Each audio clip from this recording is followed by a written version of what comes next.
Michael. Hey, Elie, Mystal. Good to talk to you. Again. I had a two-part question. Hey, I'm all right. I had a two-part question here. When you talked about Democrats didn't do enough to protect voting, I'm paraphrasing you, protect voting rights, to expand voting rights, things of this nature. There's a piece from BrennanCenter.org, Brennan Center for Justice, from August 2024 that talks about how voting laws have changed in battleground states since 2020. And they looked at 9 battleground states. One of them was Michigan, where I live. And in Michigan, we had 10 laws that expanded voting rights. But we had, Democrats controlling the House, the Senate, and our Governor Gretchen Whitmer.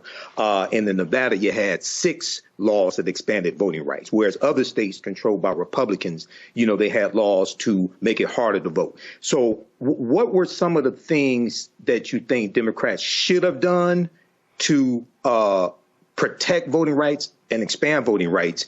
And the second part is the John Lewis Voting Rights Act. It passed the House of Representatives, but in the Senate, you had 16, all 50 Republicans voted against it in the Senate, including 16 sitting Republicans who voted to reauthorize the 1965 Voting Rights Act in 2005, 2006.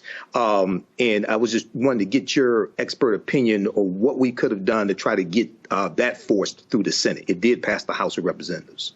Right. So and no Republicans in the House voted for it either. Let me just say that too. Right. So on the first question, I think what the Democrats should have done is very similar to what the Republicans are about to do, and used federal power to standardize voting across the nation, right? So yes, I agree. Michigan actually did a pretty good job of not retrenching on voting rights because it had 3 Democratic control of all 3 branches of its government, right? But that was not true all around the country.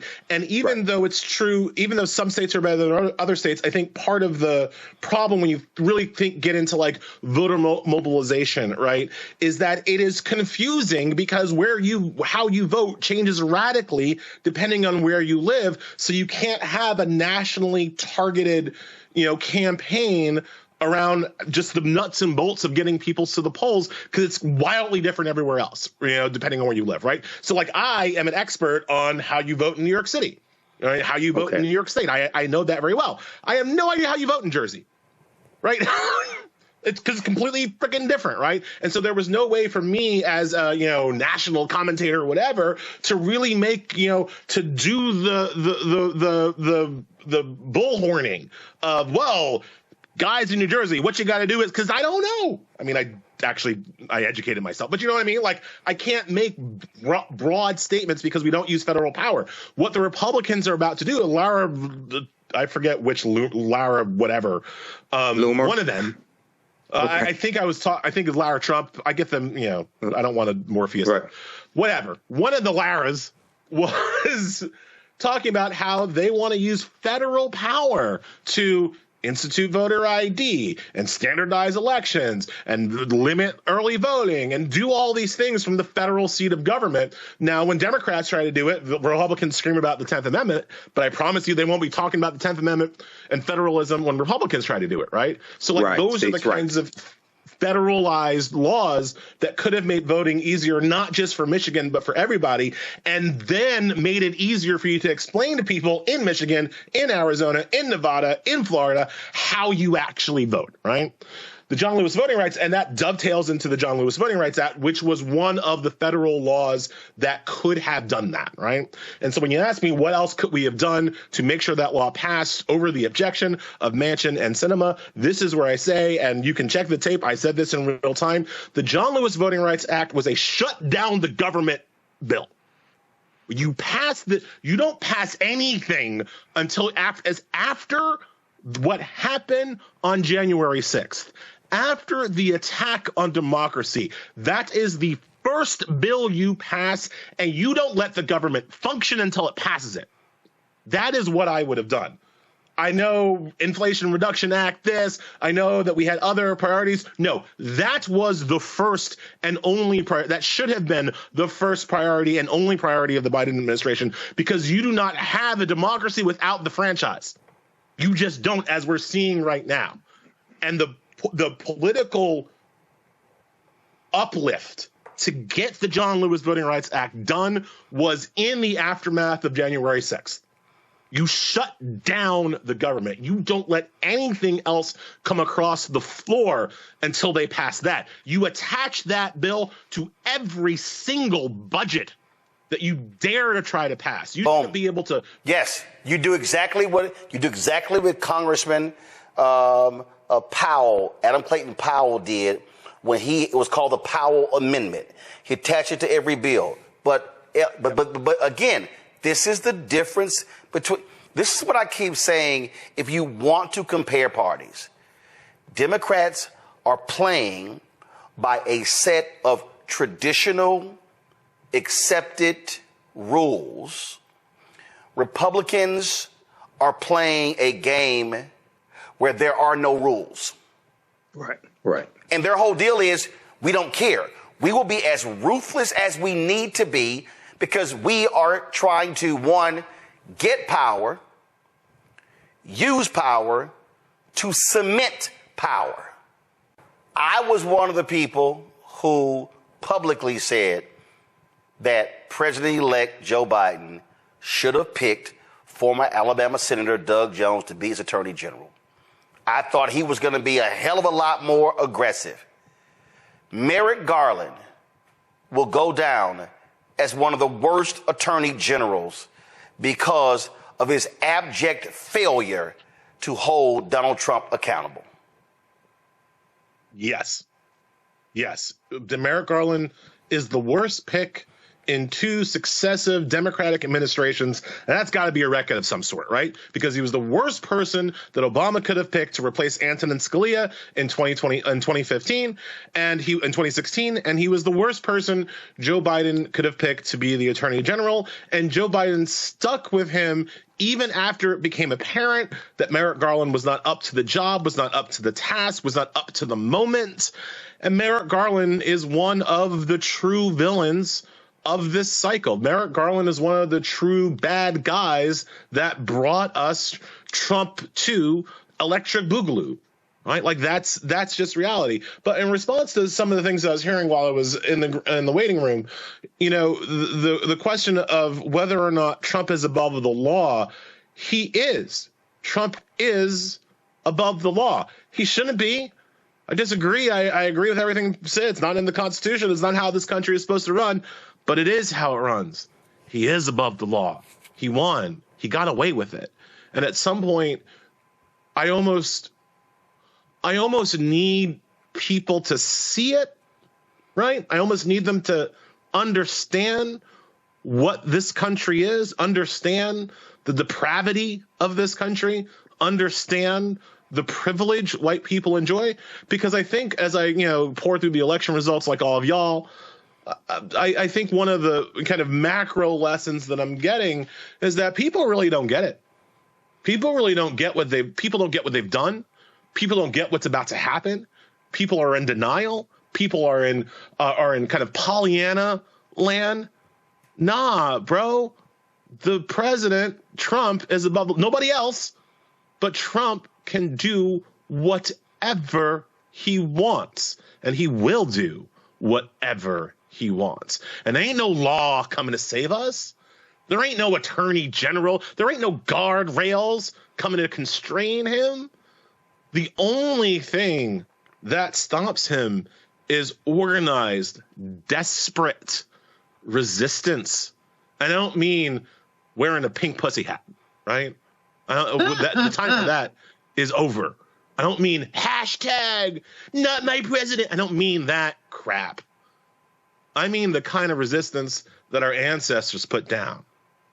That's what it's going to take to get this country back. And it ain't going to happen in 4 years. It ain't going to happen in 8 years. You're talking about, and I've been talking to my family about this, you're talking about planting seeds in a garden that we will not live to see bear fruit. All right? We're talking about needing a plan to take this country back in 2050, in 2060, because we are entering a time of consequences. And so, yeah, sentence him, don't sentence him. if it makes people feel better to put that marker down, that at least he was sentenced, fine. I don't have a problem with that, obviously. But the reality is these people are punks. The people who were supposed to hold Trump accountable are punks. They're afraid of him. They're afraid of his movement. They're afraid of his people. And so there are no guardrails. There are no restraints. There are no restrictions on what this man can do. He is an emperor in all but name. Oh, absolutely. And it is just unbelievable to watch these people cower and be cowards. To be flat out just cowards. Yeah. And he's going to stay, and he's just sitting there laughing. And his supporters, they literally don't care. They can talk all day about law and order. They don't give a damn about law and order when it applies to them. Only everybody else. Oh, follow the law. You must come in this country fairly. But hey, if you're still stolen documents, you're good. If you're sitting here and lie about your properties and the value, guess what? You're good. You can run a fake foundation. You're good. A fake university. It's all good. And then the Supreme Court goes, guess what? You've got immunity, so you can do whatever the hell you want as long as you cloak it in presidential action.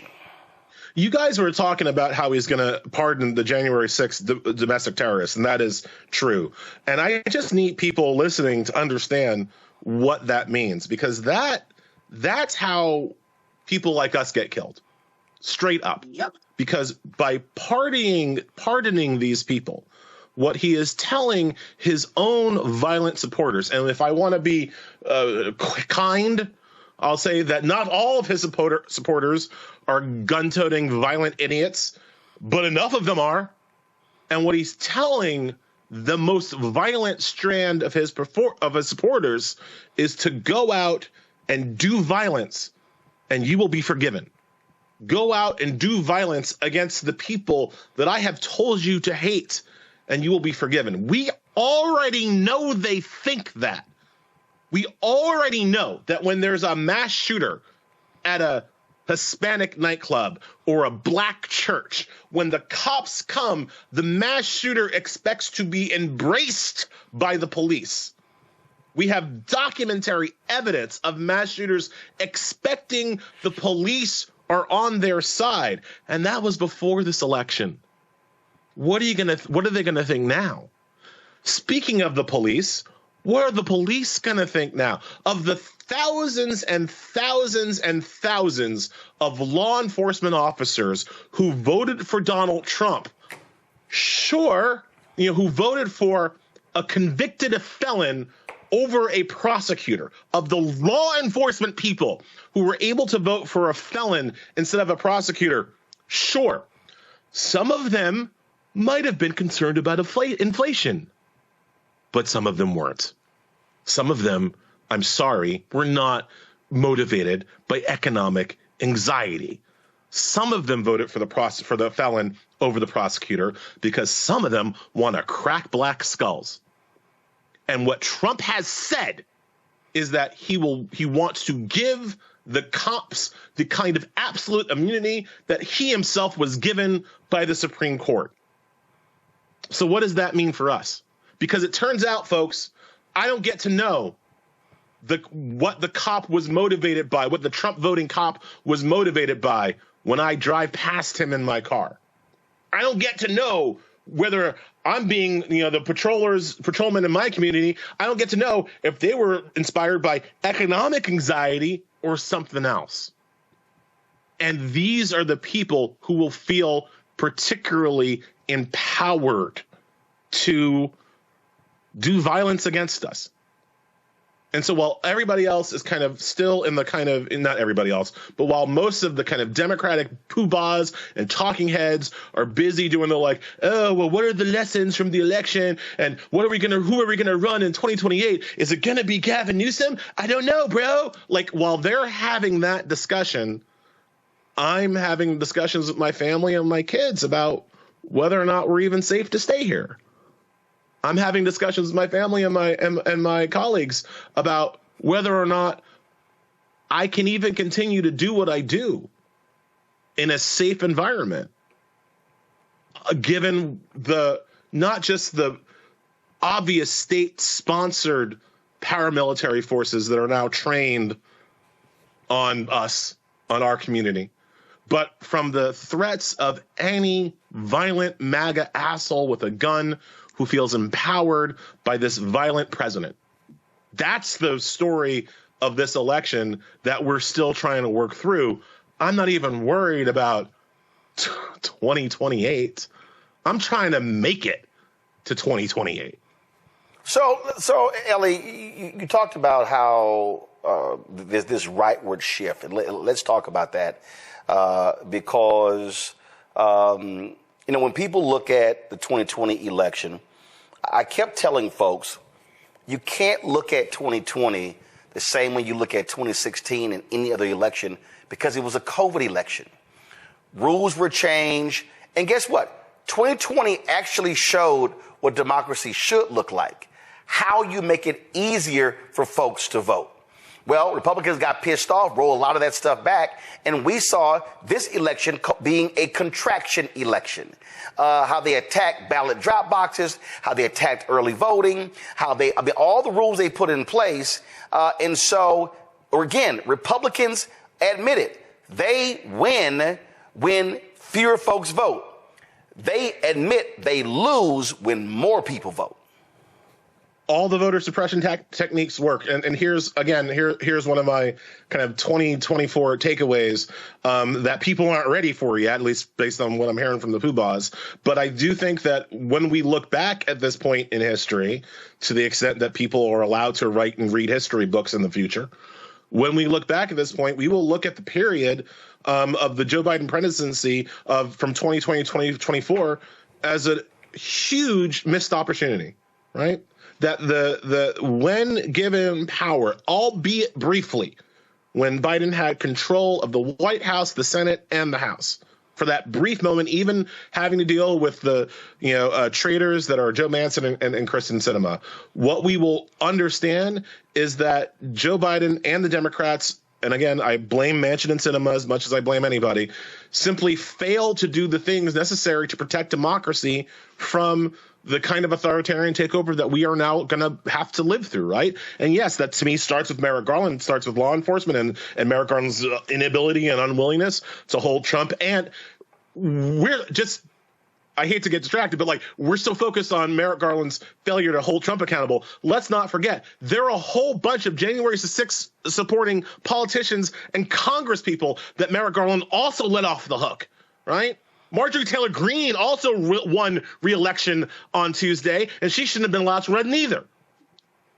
But anyway, in addition to Merrick Garland and his abject failure as a professional person, we will see that the Democrats did nothing to secure the voting rights that allow Democrats to be elected in the first place. They did nothing to restore the Voting Rights Act to its pre-John Roberts glory. They did nothing to stop the states from changing the voting rules, decreasing the times for early voting, making it harder to mail in your ballots, contracting the number of polling places, increasing the lines and the hurdles that people face in order to go vote. They did nothing to stop that at the state level. They did nothing to stop the Republican takeover of state boards of elections. This election wasn't stolen in the sense that there absolutely was not some kind of precinct level I'm going to take the votes and stuff it in my ear. No, that's not how this election went on. This election was free and fair based on the rules. The rules themselves were broken, and the Republicans broke them, and Democrats did nothing to fix them. And that is also why they lost. I don't blame Kamala Harris for not being able to inspire an extra 20 million people to crawl over broken glass to vote for her. I blame Democrats for allowing Republicans to break the glass and put it in their way, frankly. And that is also the story of our times. It is a Democratic Party that has lost basic self-preservation instincts. Remember, we were sitting here in 2020 after, in the transition period. What were we talking about? To deal with the Senate, right? We weren't talking about like, oh, how are we going to get Manchin to? We didn't even know Kristen Sinema was going to go full, Karen. But we weren't talking about Joe Manchin. We were talking about adding Puerto Rico as a state. We were talking about adding DC as a state. Where the hell did those bills go? Notice how that, you don't think that would have helped to have 10 extra electoral votes and 4 extra senators just now? Yeah, you don't think that might have helped somebody? But no, Democrats didn't do that. No, we didn't have the time to do that. No, we didn't have the focus to do that. And so we are where we are. Like, Roland, you know this because you've seen me offline. I got people asking me in the past week, what are we going to do about the courts, Elie? What are we going to do about the justice system, Elie? And my response, and it's not a flip response, but it is an angry response. My response is, well, what you could do is go back 4 years and listen to me then. Because 4 years ago was our chance to stop this. 3 years ago was our chance to stop this. Now it is what it is. Questions for Elie from our panel. Kelly, you first. I'm trying not to cry, frankly, because I've been following Elie for years. And we've met, and he knows how much I just deeply love his rhetoric and his writings. I just feel broken. I feel like I did all I could do, and it wasn't enough, because it wasn't enough. So I guess my question is there anything we can do at this point? My initial reaction is no, but outside of ranting and raving on social media, which might be the last safe space that we can do such a thing, what else is there left to do? Well, it depends upon where on social media we actually do that part. Which is one, before I go to Elie, which is one of the reasons why I really hope black folks move over to fan base. I hope Isaac Hayes develop a Twitter style or thread style functionality to the app as well, because Elon Musk has turned Twitter X into a right-wing cesspool, and that's all it is going to remain.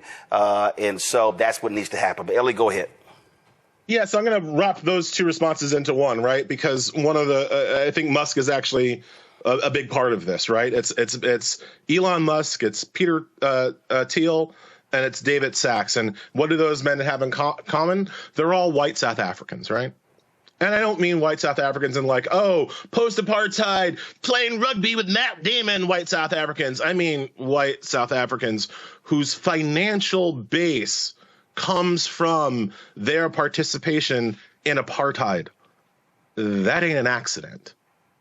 And I think that when we look at the future and we look at how these three white South African men have incredible access to power, have incredible access to the structures of our government, we have to remember that apartheid, that South African apartheid, was not merely a moral failing of white folks. I mean, it was obviously a moral failing of white folks, but it wasn't merely a moral failing. It was a structure.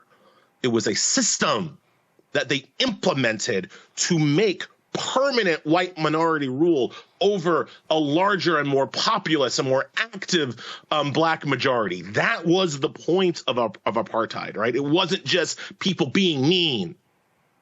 And that is the kind of structure they're going to try to put on us here.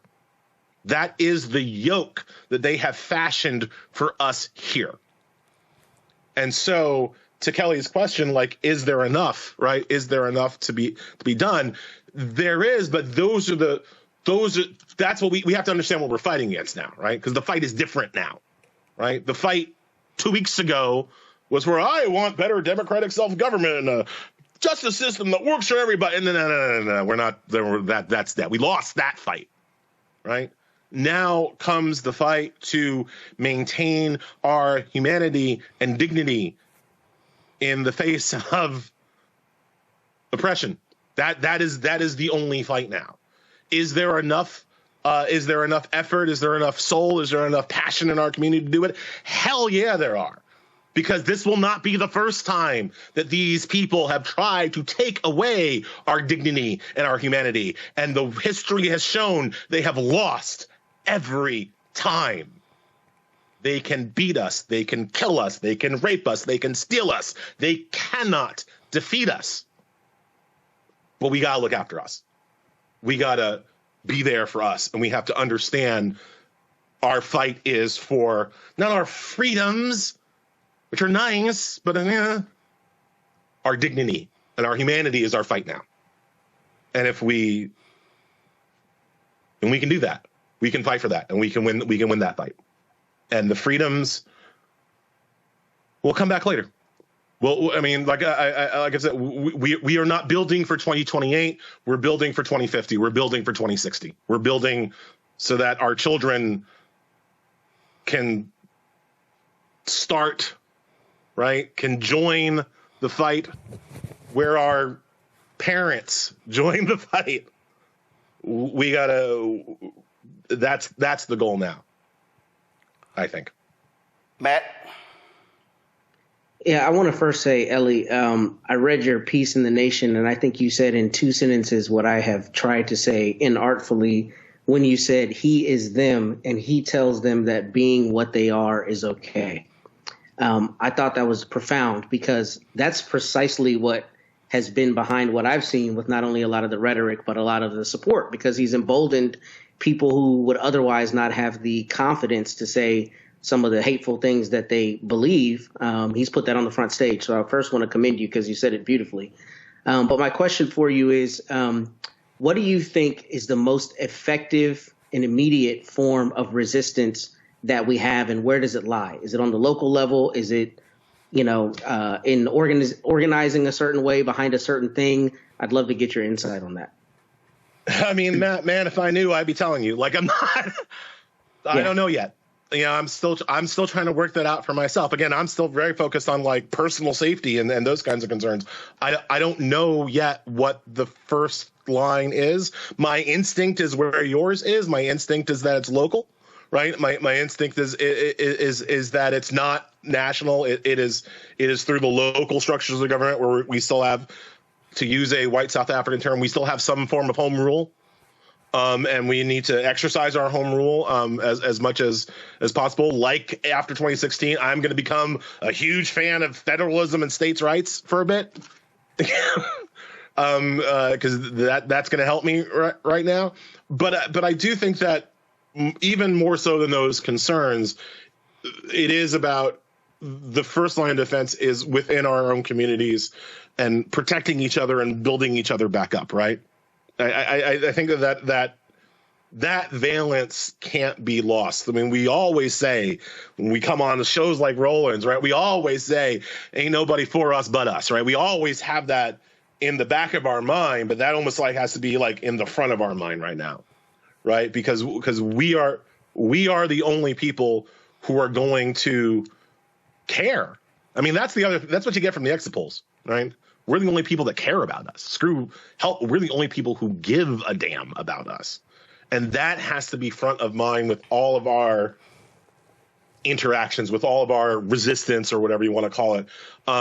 Whatever power we have to turn that power into power that's going to protect us first, because ain't nobody else going to do that. We know that now. Michael?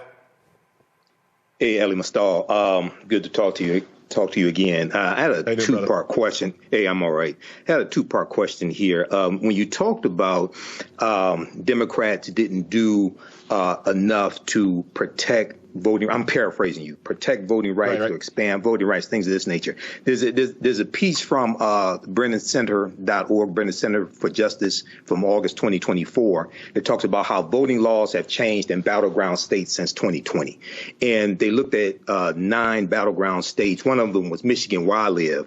And in Michigan, we had 10 laws that expanded voting rights, but we had, Democrats controlling the House, the Senate, and our Governor Gretchen Whitmer. And in Nevada, you had 6 laws that expanded voting rights, whereas other states controlled by Republicans, they had laws to make it harder to vote. So what were some of the things that you think Democrats should have done to protect voting rights and expand voting rights? And the second part is the John Lewis Voting Rights Act. It passed the House of Representatives, but in the Senate, you had 16, all 50 Republicans voted against it in the Senate, including 16 sitting Republicans who voted to reauthorize the 1965 Voting Rights Act in 2005, 2006. And I was just wanting to get your expert opinion on what we could have done to try to get that forced through the Senate. It did pass the House of Representatives. Right. So and no Republicans in the House voted for it either. Let me just say that too. Right. So on the first question, I think what the Democrats should have done is very similar to what the Republicans are about to do, and used federal power to standardize voting across the nation, right? So yes, I agree. Michigan actually did a pretty good job of not retrenching on voting rights because it had 3 Democratic control of all 3 branches of its government, right? But that was not true all around the country. And even though it's true, even though some states are better than other states, I think part of the problem when you really get into like voter mobilization, right, is that it is confusing because how you vote changes radically depending on where you live. So you can't have a nationally targeted, campaign around just the nuts and bolts of getting people to the polls because it's wildly different everywhere else, depending on where you live, right? So like I am an expert on how you vote in New York City, right? How you vote in New York State. I know that very well. I have no idea how you vote in Jersey, right?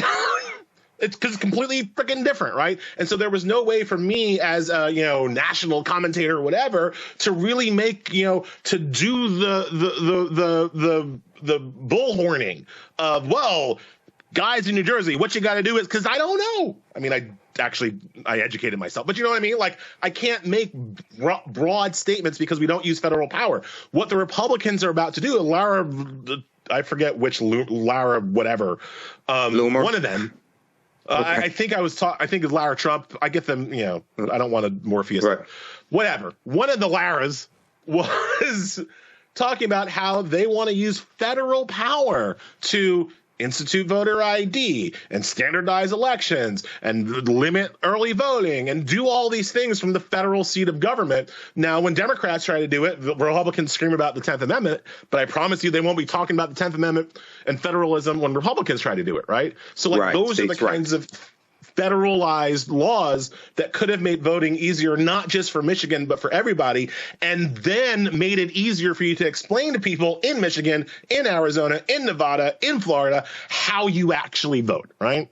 The John Lewis Voting Rights, and that dovetails into the John Lewis Voting Rights Act, which was one of the federal laws that could have done that, right? And so when you ask me what else could we have done to make sure that law passed over the objection of Manchin and Sinema, this is where I say, and you can check the tape, I said this in real time, the John Lewis Voting Rights Act was a shut down the government bill. You don't pass anything until after what happened on January 6th. After the attack on democracy, that is the first bill you pass, and you don't let the government function until it passes it. That is what I would have done. I know Inflation Reduction Act, I know that we had other priorities. No, that was the first and only that should have been the first priority and only priority of the Biden administration, because you do not have a democracy without the franchise. You just don't, as we're seeing right now. And the political uplift to get the John Lewis Voting Rights Act done was in the aftermath of January 6th. You shut down the government. You don't let anything else come across the floor until they pass that. You attach that bill to every single budget that you dare to try to pass. You should be able to. Yes, you do exactly what Congressman Powell, Adam Clayton Powell, did when it was called the Powell Amendment. He attached it to every bill. But again, this is the difference between. This is what I keep saying. If you want to compare parties, Democrats are playing by a set of traditional, accepted rules. Republicans are playing a game where there are no rules. Right. And their whole deal is, we don't care. We will be as ruthless as we need to be because we are trying to, one, get power, use power to cement power. So the analogy that I've always made, Roland, is that it's like they're playing chess, right? The Democrats are playing chess, and they make a move, and the Democrats say, checkmate, Republicans, checkmate. And Republicans knock over the chess people and shove the chessboard up a Democrat's ass and says, checkmate that. Yep. And Democrats are like, technically you lost. And the Republicans are like, don't care. You have a chessboard up your ass now. Yeah. I mean, and so people need, no, but he's right. I mean, look, we can sit here and laugh about it, but he's right. I mean, and that is when you get power, you exercise power. You use power. Yep. I mean, it's just simple as that. I mean, I don't care. Listen, folks, I've covered City Hall, county government, state, federal. I've talked to officials at every single level. This ain't even it. Even we're talking in organizations. When you have power, you use power. They're playing nice. This is not a moment where you play nice. No, right. This is a moment where you have to understand that the actions today have generational impact. And so when Elie says you go to the mat, yes, you go to the mat. And you have to understand. One of the reasons why Trump is popular, like people forget this, like it's one of the reasons why they like him, because Trump is not an effective leader, right? He's not an effective executive. He has no ability to bend the legislature to his will, but he uses power maximally. And people see it. People see him doing essentially everything he can, fair or unfair, to get what he wants through, right? Doesn't have to be legal, doesn't have to be traditional, doesn't have to be normal. He does it anyway. He's not effective. They're not good plans, but people see him, and people are going to see it again, right? Because after going through 4 years of Merrick Garland and what he could do and what he couldn't do, and oh my God, and maybe we should write a letter and all that. Watch what happens when Stephen Miller is in charge of the Justice Department. Watch what happens when Mike Davis is in charge of the Justice Department. Watch what happens when Trey Gowdy is in charge of the Justice Department. I promise you, they won't be sending mean letters. No. Right? No. And you can get, and let's be real clear, the Civil Rights Division will be gutted.